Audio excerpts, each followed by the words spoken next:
Bapak Ibu, jemaat yang terkasih, anak-anak sekalian, mari kita berdiri untuk menghadap Tuhan dan menyembahnya serta memuliakan namanya karena kasih-Nya besar atas kita.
Mari Bapak Ibu, saudara-saudari dan anak-anak yang terkasih dalam nama Tuhan Yesus, kita bersatu di dalam doa.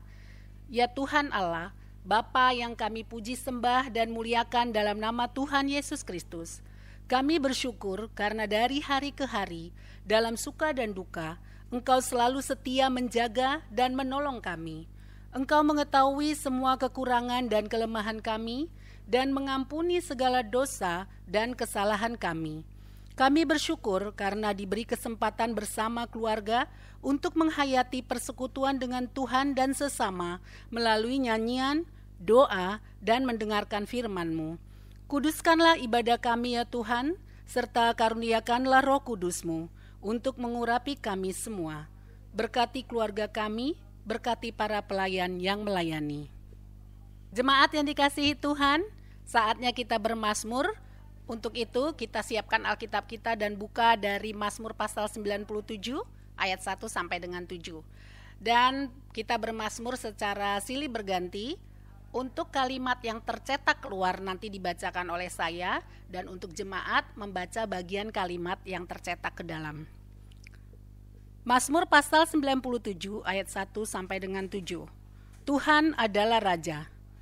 Tuhan adalah Raja. Biarlah bumi bersorak-sorak, biarlah banyak pulau bersukacita. Awan dan kekelaman ada di sekeliling Dia. Keadilan dan hukum adalah tumpuan tahtanya. Api menjalar di hadapannya, dan menghanguskan para lawannya sekeliling. Kilat-kilatnya menerangi dunia. Bumi melihatnya dan gemetar. Gunung-gunung luluh seperti lilin di hadapan Tuhan. Di hadapan Tuhan seluruh bumi. Langit memberitakan keadilannya, dan segala bangsa melihat kemuliaannya. Semua orang yang beribadah kepada patung akan mendapat malu. Orang yang membanggakan diri karena berhala-berhala, segala Allah sujud menyembah kepadanya.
Bapak, Ibu, Saudara yang dikasihi Tuhan, kita akan masuk dalam pembacaan dan perenungan firman Tuhan yang akan kita baca dari kitab Esra pasal 8 ayat 21 sampai 23. Kita akan membaca dari kitab Esra pasal 8 ayat 21 sampai 23. Namun sebelum kita membaca merenungkannya, kita tunduk sehati dalam doa.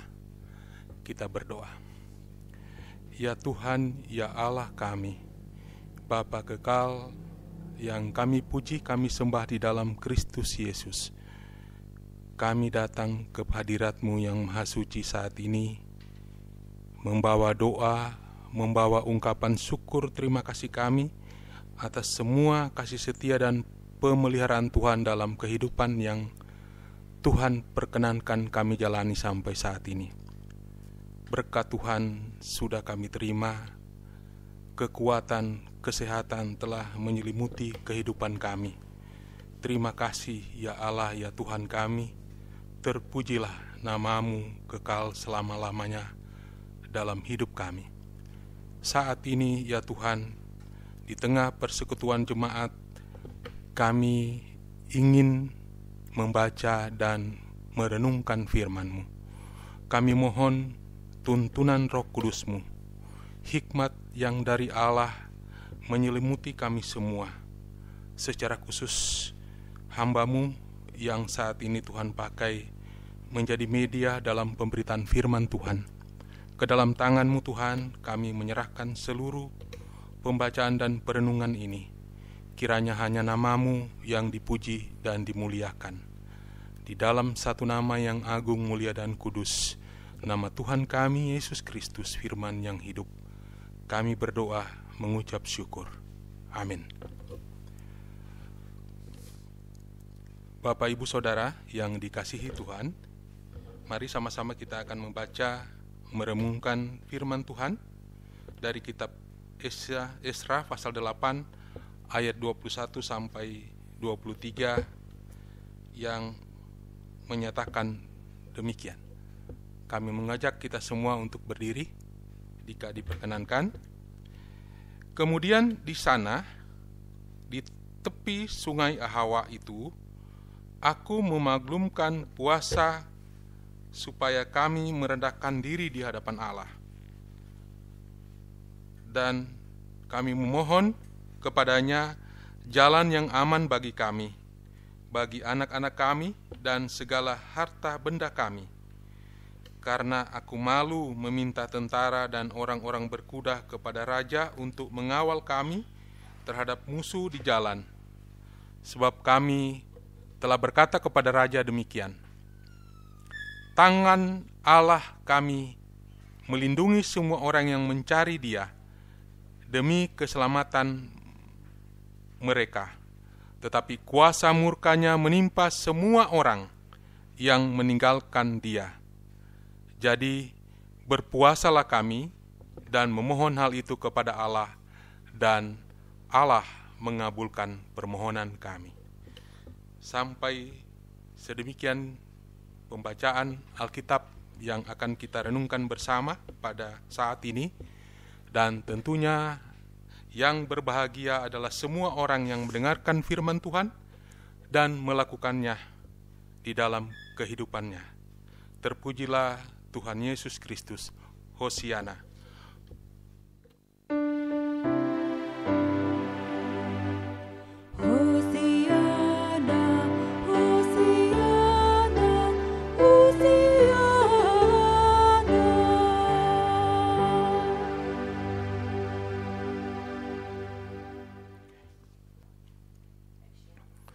Bapak, Ibu, Saudara yang diberkati Tuhan, kita akan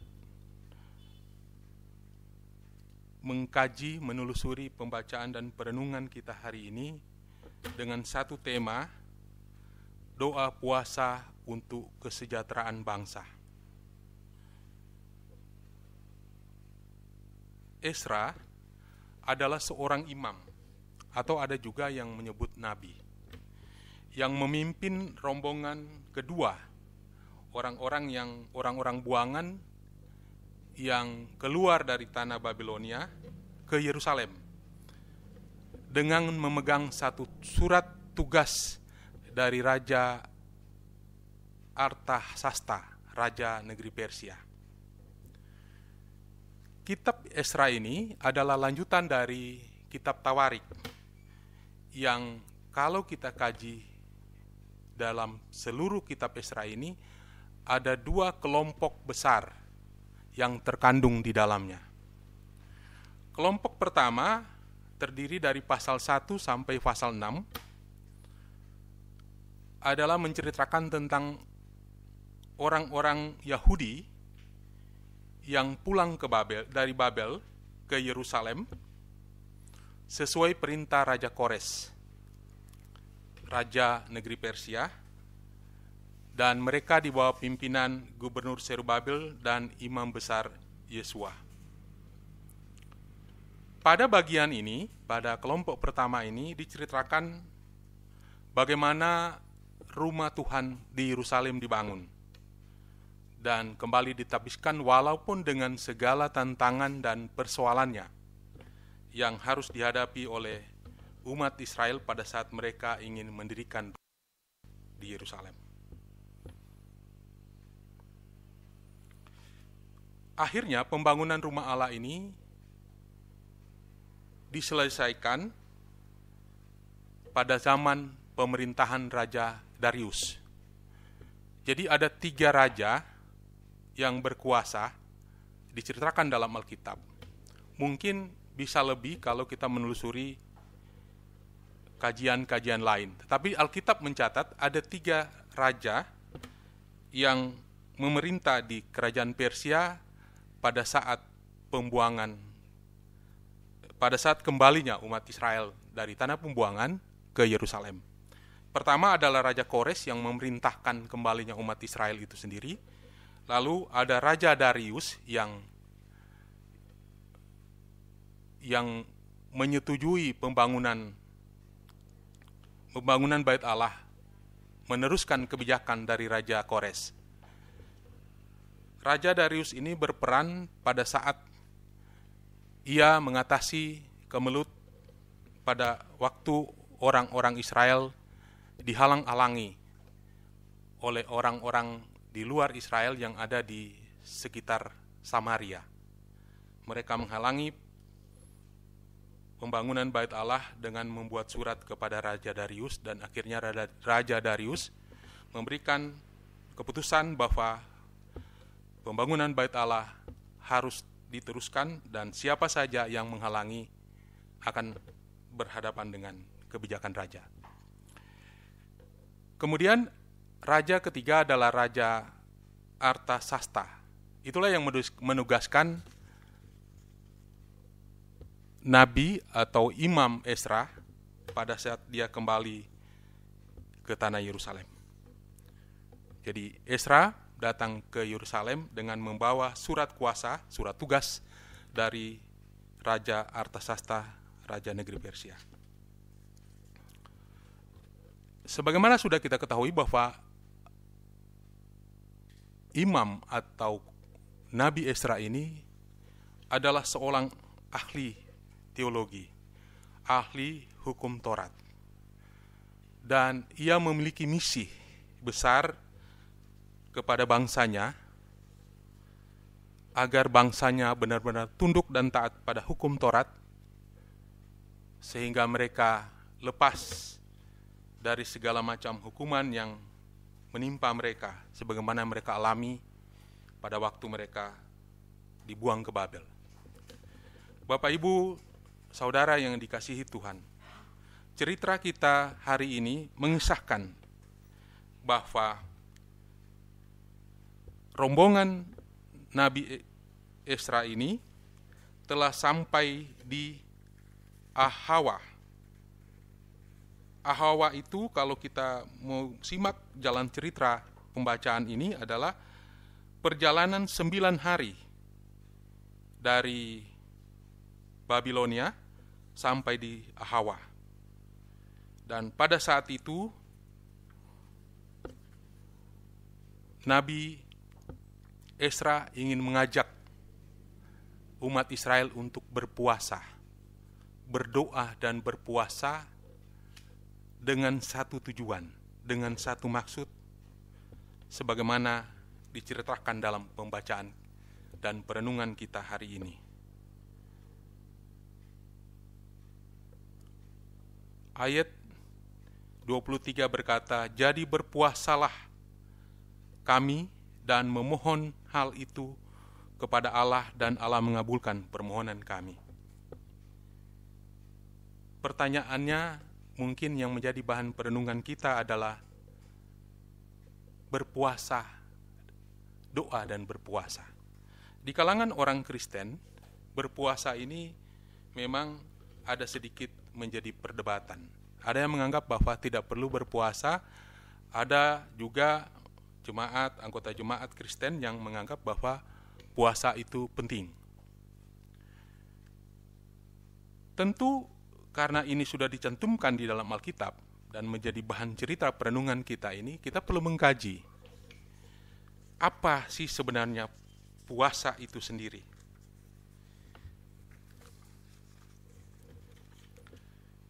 Puasa sesungguhnya bukan merupakan tujuan, karena puasa itu sendiri hanya berupa suatu instrumen, alat, bagian dari mekanisme. Dengan tujuan, ada beberapa hal yang bisa kami rangkum untuk menjadi tujuan bagaimana kita menjalankan puasa, atau apa yang menjadi tujuan kita menjalankan puasa. Puasa itu, sebagaimana diceritakan dalam bacaan ini, adalah merendahkan diri di hadapan Allah. Bagaimana kita tidak makan, tidak minum. Pada saat itu kita bisa merasakan siapa diri kita di hadapan Allah. Jika iman kita telah memahami bahwa Allah adalah sumber kehidupan kita, sumber berkat kita, yang memungkinkan kita bisa menikmati makan dan minum, nah pada saat berpuasa kita dapat semakin menyadarkan diri kita bahwa kita mengandalkan Tuhan. Kita perlu Tuhan dalam hidup kita yang menjadi sumber berkat hidup kita. Lalu ada tujuan lain bahwa puasa itu bisa menuntun kita untuk peduli dengan sesama. Penderitaan dengan sesama akan menjadi acuan kita pada saat kita berpuasa. Bagaimana kita mengalami penderitaan, bagaimana kita mengalami ketidakberdayaan, maka hal yang sama tentu menjadi perhatian kita kepada sesama kita, bahwa menderita, tidak berdaya, itu tentu menjadi bahagian concern kita, peduli dengan sesama. Lalu pada bagian ini juga, ternyata puasa itu bertujuan untuk memohon atau mencari Allah, sebagaimana dijelaskan dalam ayat 22 dan 23. Nah, mencari Allah ini berarti ada satu action, ada satu upaya. Mencari adalah satu kata kerja yang menceritakan tentang upaya, kerja yang harus kita lakukan. Dan karena kita berpuasa, maka upaya itu tentu harus kita lakukan dengan kesungguhan. Jadi ada usaha yang lebih sungguh untuk mencari Tuhan. Tentu kita tidak akan berkata bahwa kalau kita tidak berpuasa, kita tidak ingin mencari Tuhan. Tidak. Tetapi yang saya mau jelaskan bahwa dengan berpuasa ada kesungguhan lebih, ada upaya lebih kita untuk mendekatkan diri kita kepada Allah sebagai sumber kehidupan kita. Itulah yang menjadi tujuan puasa, sehingga hal itu memungkinkan kita sebagai orang Kristen untuk berpuasa. Tidak dianjurkan sebagai suatu kewajiban, tetapi tentu itu suatu yang bisa kita lakukan, sebagaimana tujuan yang hendak dicapai pada saat kita menjalankan puasa. Lalu di dalam pembacaan dan perenungan ini kita juga mencatat bahwa ada alasan menjalankan puasa oleh nabi atau imam Esra ini. Ayat 22 dalam perenungan ini menyatakan bahwa Esra memilih doa dan puasa daripada perlindungan raja. Karena ada sebabnya ternyata. Ada sebab kenapa Esra lebih memilih doa dan puasa daripada perlindungan dari raja. Pertama adalah karena dia telah meyakinkan diri di hadapan raja bahwa Tuhan akan melindungi orang yang mendekat kepadanya. Itu alasannya. Jadi dengan alasan ini maka ia tidak meminta perlindungan dari raja terhadap hambatan-hambatan yang akan ditemui di tengah perjalanan, baik itu perampok maupun penyamun. Kita tahu sendiri bahwa sebelumnya orang-orang Israel telah mengalami banyak hambatan di dalam pembangunan Bait Allah. Dan tentu jika mereka mendengar ada rombongan lain yang datang di bawah Esra, tentu mereka akan datang menghambat kedatangan mereka, atau minimal merampok karena ada banyak harta dan anak-anak juga yang dibawa dalam kelompok itu. Nah, dia telah meyakinkan diri di hadapan raja bahwa Tuhan akan melindungi orang yang mendekat kepadanya. Konsep seperti ini adalah konsep yang dikembangkan oleh Alkitab. Jadi ajaran Kristen pun mengajarkan konsep seperti ini, bahwa Tuhan akan melindungi orang-orang yang mendekat kepadanya. Kita tahu di dalam 1 Tawarik 28 ayat 9 dan 2 Tawarik 15 ayat 2 itu menyatakan hal itu. Tuhan berjanji bahwa ia menyediakan diri untuk ditemui oleh mereka yang mencari dia. Itu alasan pertama kalau kita bisa mengkaji tentang alasan kenapa imam atau Nabi Esra ini lebih memilih doa dan puasa daripada meminta perlindungan dari raja. Lalu sepertinya ada satu hal lain yang mendasar. Ada tanggung jawab iman yang hendak dibentuk, yang hendak dikembangkan oleh Nabi Esra ini untuk umat Israel. Bahwa jika umat Israel tetap memuliakan Allah dan berserah diri pada tuntunan Allah, maka Allah yang mereka sembah akan melindungi dan membentengi perjalanan mereka. Allah yang mereka sembah akan memimpin dan menopang hidup mereka. Jadi, dari pembacaan dan perenungan ini, kita bisa menarik satu kesimpulan bahwa iman yang menjadi dasar pertimbangan Esra memilih doa dan puasa daripada perlindungan dari raja agar mereka sampai dengan nyaman di tanah Yerusalem. Bahwa tangan Tuhan melindungi perjalanannya. Ungkapan tangan Tuhan ini ada berkali-kali disebutkan, diuraikan dalam pasal 7 sampai pasal 8 kitab Nabi Esra ini. Pada pasal 7 ayat 6 bahwa tangan Tuhan membuat raja memberikan semua keperluan Esra. Dan di pasal 7 ayat 9 dinyatakan bahwa tangan Tuhan melindungi perjalanan dari Babilonia. Pada pasal 7 ayat 28b dinyatakan bahwa tangan Tuhan berperan mengatur kepulangan ke Yerusalem. Di dalam pasal 8 ayat 18 juga tangan kasih Tuhan mengatur kepulangan sebagian kecil orang-orang Lewi. Dan pada pasal 8 ayat 31 diuraikan bahwa tangan Tuhan menghindarkan tangan musuh dan penyamun. Dengan dasar pemahaman iman ini, maka Nabi Esra mengajak orang-orang yang bersama-sama dengan dia untuk menjalankan doa dan puasa. Dan seperti yang sudah kita dapatkan dalam bacaan ini pada ayat 23, Allah mengabulkan permohonan mereka. Bapak, Ibu, Saudara yang dikasihi Tuhan. Lalu yang menjadi pertanyaan bagi kita adalah, apa relevansinya pembacaan dan perenungan ini bagi kehidupan kita di masa sekarang ini. Kita di masa sekarang ini sedang menjalani masa Prapaskah, minggu yang ketiga masa Prapaskah.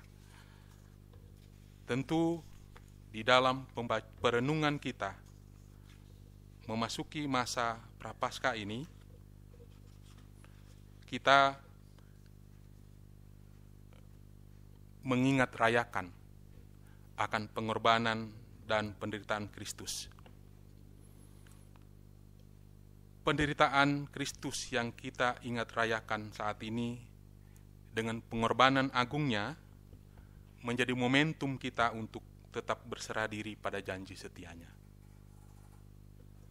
Kita berserah diri tentu bukan pada saat kita mengalami situasi seperti yang dialami oleh Esra dan orang-orang yang mengikuti dia. Tetapi kita juga berserah diri kepada Tuhan dalam segala situasi, dalam segala duka, dalam suka, kita tetap berserah diri. Dengan berserah diri, maka kita akan mengerti siapa diri kita di hadapan Tuhan. Dan dengan berserah diri, kita memohon pertolongan Tuhan, menjalani kehidupan yang Tuhan percayakan pada kita sampai saat ini. Dengan berserah diri, kita akan tetap setia pada janji Tuhan, sebagaimana dinyatakan dalam Ibrani 15 ayat 5, bahwa aku sekali-kali tidak akan membiarkan engkau, dan aku sekali-kali tidak akan meninggalkan engkau. Sebab itu, dengan yakin kita berkata, tangan Tuhan Yesus yang penuh kuasa akan selalu menopang dan membentengi perjalanan kehidupan kita. Pertanyaannya adalah, masihkah kita bersedia? Saya, Bapak, Ibu, dan Saudara berserah diri dengan kerendahan hati, datang padanya di tengah persoalan dan kesulitan yang mungkin kita hadapi, ataupun di tengah sukacita yang sedang kita jalani. Bahwa segala persoalan dan kesulitan adalah tantangan yang mendorong dan menguatkan iman kita untuk semakin dewasa, semakin mendekatkan diri kita kepada Allah dan berserah kepadanya.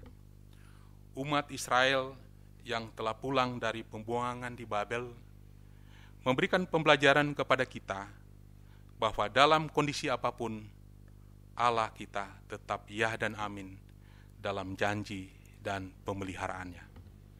Melalui topangan doa kita semua, kita juga berharap tangan Tuhan yang penuh dengan kuasa itu berkarya untuk bangsa kita melalui segala upaya dan kerja keras pemerintah yang ditopang oleh rakyat untuk kesejahteraan bangsa tercinta, bangsa Indonesia.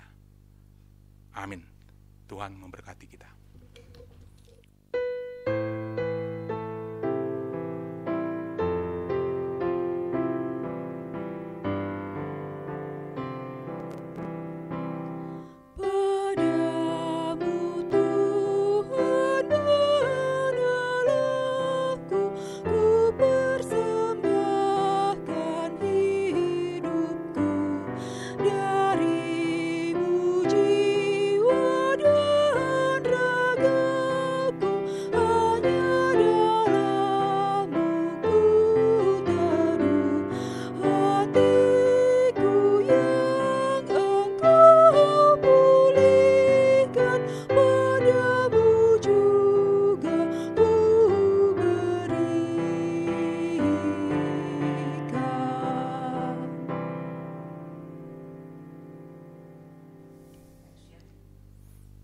Bapak, Ibu, Saudara yang dikasihi Tuhan,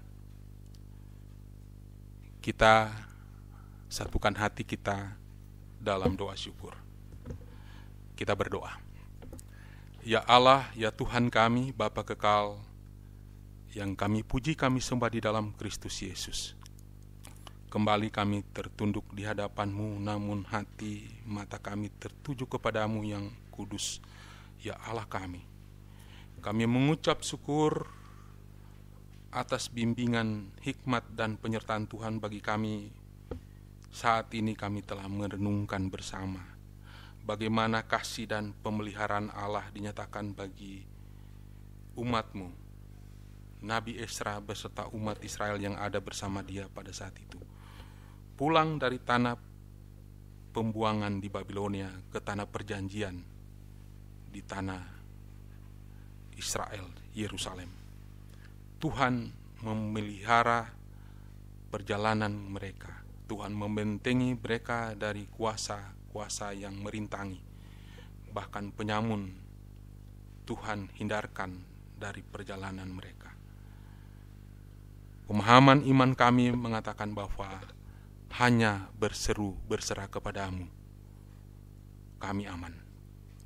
Tuhan akan melindungi kami semua, membentengi kami dengan kuasa-Mu terhadap apapun yang tidak Tuhan perkenankan terjadi dalam hidup kami.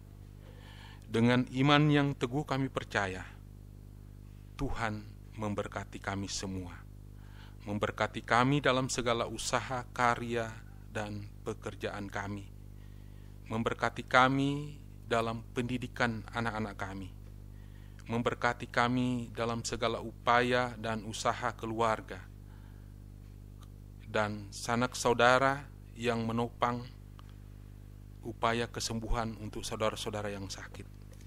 Semua hal kami bawa ke dalam tangan pengasihan-Mu, dan kami yakin Tuhan berkarya dalam hidup kami. Ya Tuhan, kami berdoa untuk gereja di mana kami ada, Gereja Protestan Indonesia bagian Barat, secara khusus untuk Jemaat Pengharapan Cibinong. Kiranya Tuhan memberkati penata layanan yang ada di tengah-tengah jemaat kami, dengan segala keterbatasan, dengan segala daya yang ada pada kami.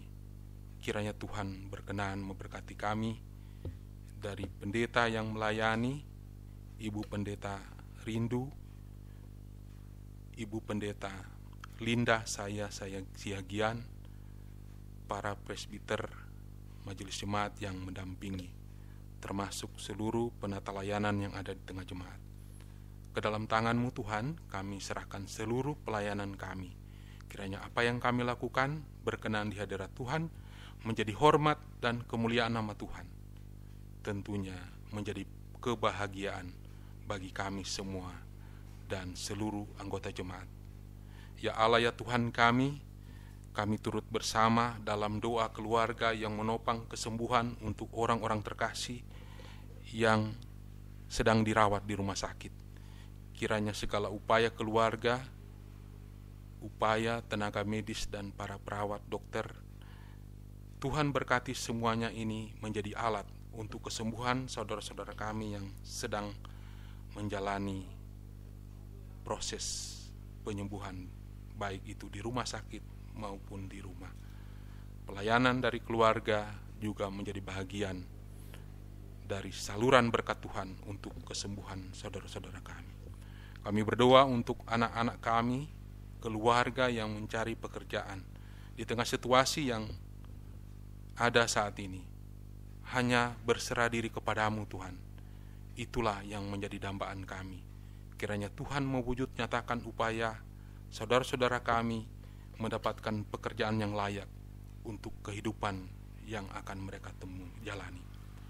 Ya Tuhan, kami juga berdoa untuk orang-orang tua kami, para ibu-ibu janda, anak-anak yatim piatu yang butuh pertolongan dari orang-orang yang ada di sekeliling kami. Tuhan, mampukan kami menjadi alat-Mu di tengah-tengah keberadaan saudara-saudara kami yang ada di sekeliling kami. Jadikan kami alat-Mu Tuhan, dan memberikan kami kemampuan, kekuatan untuk dapat mewujud nyatakan itu dalam kehidupan bersosial di tengah-tengah masyarakat, sehingga kehadiran kami menjadi saluran berkat Tuhan dimanapun kami berada.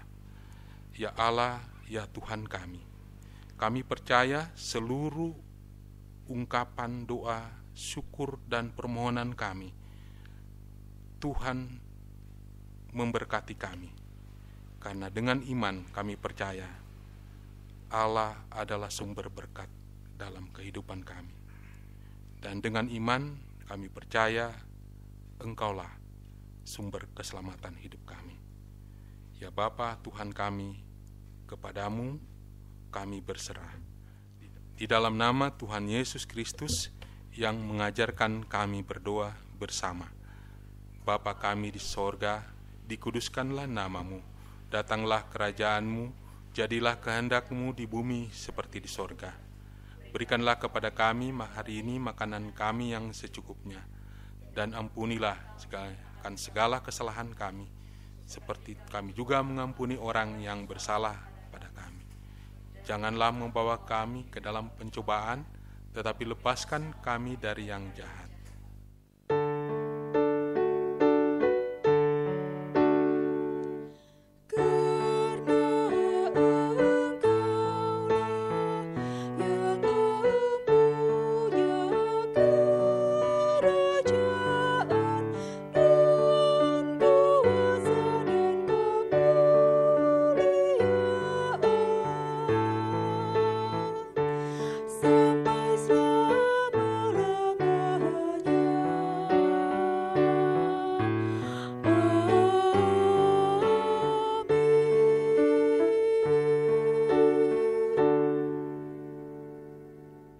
Bapak, Ibu, saudara-saudari, dan anak-anak yang terkasih di dalam nama Tuhan Yesus, marilah kita menyatakan syukur kepada Tuhan di dalam ibadah ini melalui pemberian sukacita guna menunjang pelayanan gereja dengan mengingat pesan Alkitab yang diambil dari Filipi pasal 4 ayat 17, tetapi yang kuutamakan bukanlah pemberian itu, melainkan buahnya yang makin membesar keuntunganmu. Tuhan memberkati persembahan kita.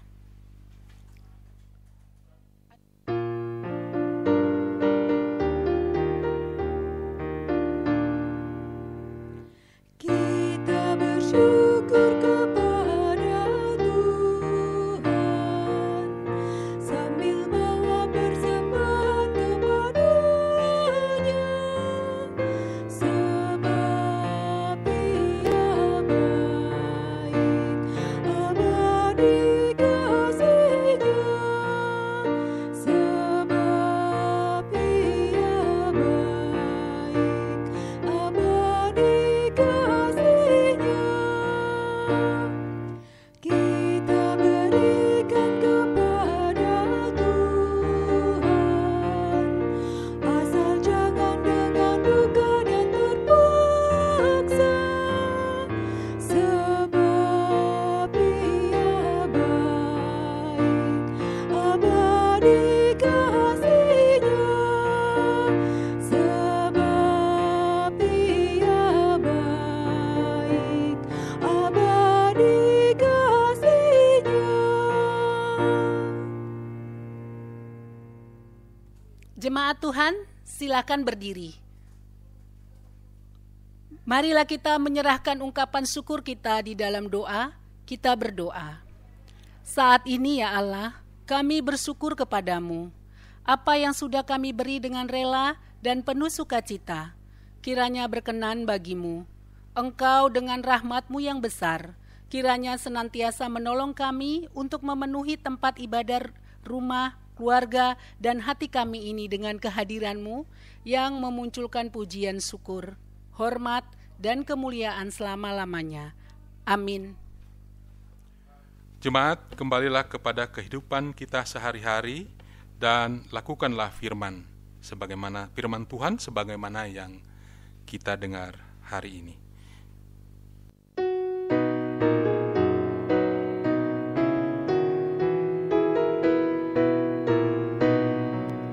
Serikat persaudaraan berdirilah teguh, sempurnakan persatuan di dalam Tuhan-Mu, bersama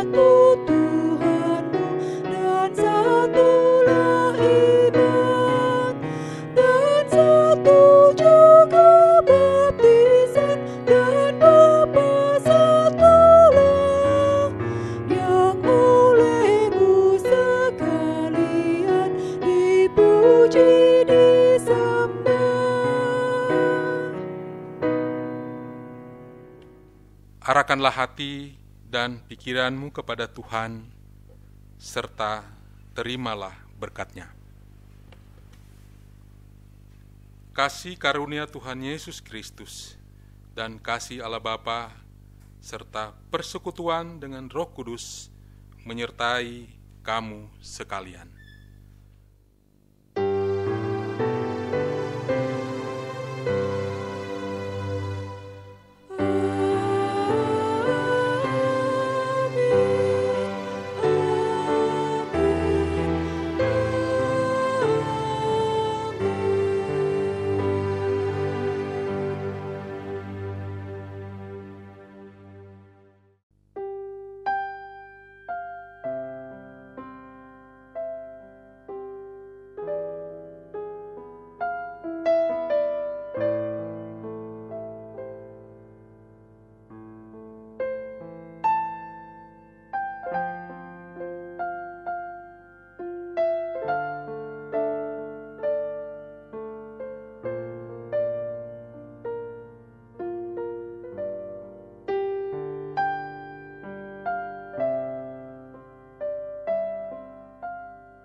Dalam rangka Hari Raya Paskah, Komisi Inforkom Litbang kembali membuka kesempatan kepada jemaat untuk menyampaikan ucapan Selamat Paskah tahun 2021.